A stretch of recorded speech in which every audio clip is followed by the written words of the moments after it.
નમસ્કાર મિત્રો, જય માતાજી. મિત્રો, દેશના તમામ બેરોજગાર યુવકોને સ્વરોજગાર શરૂ કરવા માટે સરકાર અવિરતપણે કામ કરતી રહે છે.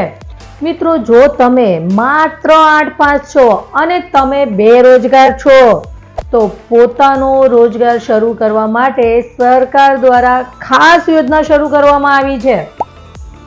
મિત્રો, કોઈ પણ બિઝનેસ કરવા માટે પૈસાની જરૂર તો પડે છે. જો બિઝનેસ મોટો હોય તો લાખો રૂપિયાની જરૂર પડે છે અને સામાન્ય રીતે બધા લોકો પાસે આટલા પૈસા એકસાથે હોતા નથી. મિત્રો, આવી સ્થિતિમાં તમને બેંકમાંથી લોન લેવી પડે છે. મિત્રો, તમારી માટે આજે હું એક એવી યોજના લઈને આવી છું જેમાં સરકાર દ્વારા 50 લાખ રૂપિયાની સુધીની લોન આપવામાં આવે છે. અને સૌથી મહત્વની વાત એ છે કે આ લોન માત્ર 59 મિનિટમાં મંજૂર થઈ જાય છે. એટલે કે તમે માત્ર 1 કલાકમાં 50 લાખથી 1 કરોડ રૂપિયાની લોન મેળવી તમારો બિઝનેસ શરૂ કરી શકો છો. મિત્રો, આ યોજના વિશે સંપૂર્ણ માહિતી જોઈએ તે પહેલા તમે મારા ચેનલને સબસ્ક્રાઇબ ન કર્યું હોય તો સબસ્ક્રાઇબ કરી લો અને મિત્રો બેલ આઇકનને પ્રેસ કરવાનું ભૂલશો નહીં, જેથી આવા જ ઉપયોગી વિડીયો તમારા સુધી પહોંચી શકે. ચાલો મિત્રો, જોઈએ આ યોજના શું છે, કઈ રીતે તમને લોન મળશે, અરજી ક્યાં કરવાની રહેશે અને મિત્રો કયા કયા ડોક્યુમેન્ટની જરૂર પડશે. મિત્રો, આ યોજનાનો ઉલ્લેખ ખુદ વડાપ્રધાન નરેન્દ્ર મોદીજીએ કર્યો હતો. તેમણે કહ્યું કે અમે ફક્ત 59 મિનિટનો લોન પોર્ટલ શરૂ કર્યું છે જેના હેઠળ લોકોને સરળતાથી લોન મળી શકે. મિત્રો, પીએમ મોદીજીએ કહ્યું કે સામાન્ય રીતે નાના વેપારીઓને લોન લેવામાં મુશ્કેલીનો સામનો કરવો પડે છે અને વ્યાપારીની બેલેન્સ શીટની સાઇઝ નાની હોવાને કારણે લોન મેળવવામાં વિલંબ પણ થાય છે. તેથી જ મિત્રો દેશભરમાં 59 મિનિટમાં લોન પોર્ટલ શરૂ કરવામાં આવ્યું છે. આ લોન પ્રધાનમંત્રી રોજગાર સર્જન કાર્યક્રમ હેઠળ ઉપલબ્ધ થાય છે. મિત્રો, આ યોજના હેઠળ મેન્યુફેક્ચરિંગ સેક્ટર અને સર્વિસ સેક્ટરને લોન મળી શકે છે. મિત્રો, 10 લાખ સુધીની લોન કોઈ પણ ગેરંટી વગર આપવામાં આવે છે. મિત્રો, આ યોજનાનું નામ છે PMEGP યોજના. તેનું સંપૂર્ણ નામ છે prime minister employment generation programme, જેને પ્રધાનમંત્રી રોજગાર સર્જન કાર્યક્રમ યોજના પણ કહેવામાં આવે છે. ટૂંકમાં આ યોજનાને PMEGP ના નામે પણ ઓળખાય છે. મિત્રો, આ યોજનાનો લાભ લેવા માટે સૌ પ્રથમ લાયકાત ઓછામાં ઓછું 8 ધોરણ ભણેલું હોવું જોઈએ. મિત્રો, તમારો બિઝનેસ ઉત્પાદન ક્ષેત્રનો હોય તો તમને 10 લાખથી વધુ અને જો તમે સર્વિસ આપતા હો તો સેવા ક્ષેત્રમાં 5 લાખથી વધુ લોન મેળવી શકો છો. મિત્રો, PMEGPની યોજનામાં 18 વર્ષથી ઉપરની કોઈ પણ વ્યક્તિ લાભ લઈ શકે છે.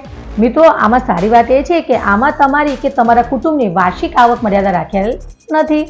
મિત્રો, આ યોજનામાં તમારા પરિયોજનાના ખર્ચના ઓછામાં ઓછા 10% માર્જિન મની રોકવાની રહેશે. જો તમે SC, ST, લઘુમતી અને અન્ય પછાત વર્ગો અથવા તો તમે મહિલા હો તો તમારે 4%થી વધુ માર્જિન મની રોકવાની રહેશે. તેમજ અપંગ અને માજી સૈનિકો જેવા લાભાર્થીઓને 5% માર્જિન મની રોકવાની રહેશે. મિત્રો, હવે આમાં લોનની મર્યાદા કેટલી છે તે જોઈ લઈએ. તો સૌ પ્રથમ મિત્રો, નવો ધંધો શરૂ કરવા માટે જ આ યોજના લાગુ પડશે. ઉદ્યોગો માટે, મેન્યુફેક્ચરિંગ બિઝનેસ માટે અથવા તો સ્વસહાય જૂથો માટેની મર્યાદામાં 25 લાખ તથા સેવા માટે 10 લાખ સુધીની રહેશે, જેમાં જમીનની કિંમતનો સમાવેશ થતો નથી. મિત્રો, આ યોજનામાં લોનની ભલામણ કોણ કરશે તે જોઈ લઈએ. તો મિત્રો, ખાદી અને ગ્રામ્ય ઉદ્યોગ આયોગ, ખાદી અને ગ્રામ્ય ઉદ્યોગ બોર્ડ, જનરલ મેનેજર શ્રી, જિલ્લા ઉદ્યોગ કેન્દ્ર દ્વારા કલેક્ટરશ્રીના અધ્યક્ષપણે યોજાતી ફોર્સ કમિટીમાં રજૂ કરવામાં આવશે અને કમિટીએ લીધેલ નિર્ણય મુજબ બેંકને ભલામણ કરવાની સત્તા પણ રહેશે. મિત્રો, હવે ધિરાણ આપવા માટે કઈ સંસ્થા કે બેંક હશે તે જોઈએ. તો સૌ પ્રથમ તમામ રાષ્ટ્રીયકૃત બેંકો અને અનુસૂચિત જાહેર ક્ષેત્રીય બેંકો તેમજ તમામ પ્રાદેશિક ગ્રામીણ બેંકો અને રાજ્ય સરકાર દ્વારા આ હેતુ માટે મંજૂર કરવામાં આવેલ સહકારી બેંકો ધિરાણ આપવા માટે બંધાયેલી છે. મિત્રો, આમાં લોનની ભરપાઈ બેંકોના શરતો મુજબ 3 થી 7 વર્ષમાં લોન પૂર્ણ કરી દેવાની રહેશે.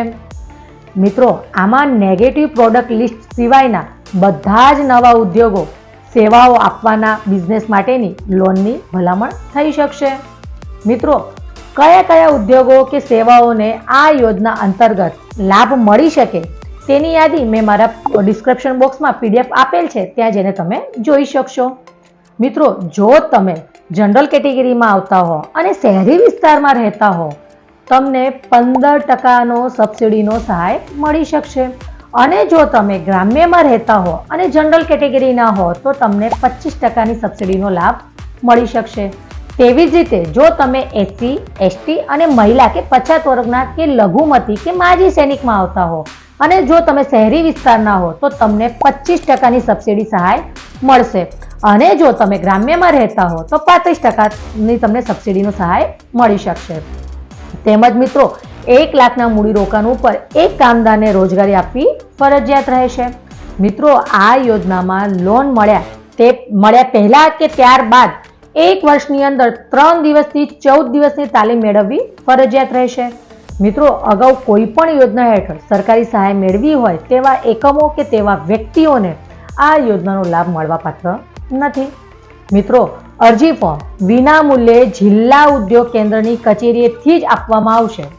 હવે મિત્રો, આ યોજનામાં કયા કયા ડોક્યુમેન્ટ જોઈશે તે જોઈ લઈએ.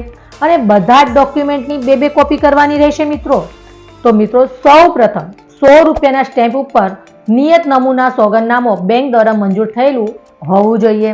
ત્યાર પછી નિયત નમૂનાના બ્લુ કલરના પાસપોર્ટ સાઇઝના 2 ફોટોગ્રાફ અરજી ફોર્મ ઉપર ચોંટાડવાના રહેશે. રહેઠાણનો પુરાવો જોઈશે, જેમ કે રેશન કાર્ડ, ચૂંટણી કાર્ડ, આધાર કાર્ડ, શૈક્ષણિક, તમે કેટલું ભણ્યા છો તમારે તેનો એક પુરાવો મૂકવાનો રહેશે. ટેકનિકલ લાયકાત તમે કયા કયા કોર્સ કર્યા છે તેના પણ પ્રમાણપત્ર તમારે મૂકવાના રહેશે. મિત્રો, હોય તો તમે જે ધંધો દર્શાવ્યો હોય તે ધંધાના સ્થળ માટેની જમીન મકાનના પુરાવા. મિત્રો, જો જમીન કે મકાન તમારા નામે હોય તો તેના રજિસ્ટર્ડ વેચાણ કે દસ્તાવેજોની નકલ આપવાની રહેશે. અને મિત્રો, જો જમીન મકાન અરજદારના નામે ન હોય તો 10 વર્ષના ભાડા કરાર આપવાનું રહેશે. મિત્રો, ત્યાર પછી જે તમે સૂચિત કર્યું તે મકાનના નિયમિત જગ્યા દર્શાવતા લેઆઉટ પ્લાનની નકલ પણ આપવાની રહેશે. મિત્રો, NOC અને ગામના તલાટી સરપંચ સહી સાથેનો દાખલો પણ જોઈશે. Pollution control board DFSC, SSI, 1 mark, BSI ના લાગુ પડતા સર્ટિફિકેટની નોંધણી પ્રમાણપત્રની નકલ જે લાગુ પડતું હોય આમાંથી એટલા ડોક્યુમેન્ટ તમારે આપવાના ફરજિયાત રહેશે. મિત્રો, ત્યાર પછી બેંકનું ભલામણ પત્ર જરૂર જણાય તો રજૂ તો કરવું જ પડશે. મિત્રો, અનુસૂચિત જાતિ, અનુસૂચિત જનજાતિ, બક્ષીપંચ અને પર્વતીય વિસ્તારના આદિવાસી વિસ્તારના લઘુમતી અપંગ હોય તો તે અંગેના અધિકૃત અધિકારીના પ્રમાણપત્રની નકલ ફરજિયાત આપવાની રહેશે. મિત્રો, નોંધાયેલા સોસાયટીના ટ્રસ્ટ સંસ્થાનું નોંધણીનું પ્રમાણપત્ર અને બંધારણની નકલ પણ આપવાની રહેશે. ત્યાર પછી સૂચિત ધંધા માટેના મશીનરી અને રો મટીરિયલ્સના માન્ય વેપારીના GST વાળો ભાવપત્રક અસલ અને નકલ આપવાની રહેશે. ત્યારબાદ છેલ્લું PMEGPની શરતો મુજબનો પ્રોજેક્ટ રિપોર્ટ સબમિટ પણ કરવાનો રહેશે. મિત્રો, આટલા ડોક્યુમેન્ટ હશે તમને PMEGPની લોન સરળતાથી મળી જશે. મિત્રો, મેં તમને PMEGPની લોનની સંપૂર્ણ માહિતી આપી દીધેલ છે. તો પણ તમને લાગે કે આમાં તમારે વધુ જાણકારી લેવી છે તો તમે મને કમેન્ટ કરીને પૂછી શકો છો. અને મિત્રો, તમારો આવો જ પ્રેમ મને આપતા રહો અને પ્રેમ રૂપે મારા ચેનલને સબસ્ક્રાઈબ કરો. તમારા સબસ્ક્રાઈબથી મને સપોર્ટ મળે છે મિત્રો, અને મિત્રો, વિડીયોને લાઈક કરો અને વધારેમાં વધારે લોકોને શેર કરો, જેથી જરૂરિયાતમંદ સુધી આ વિડીયો પહોંચી શકે અને આ યોજનાનો લાભ લઈ શકે. ધન્યવાદ.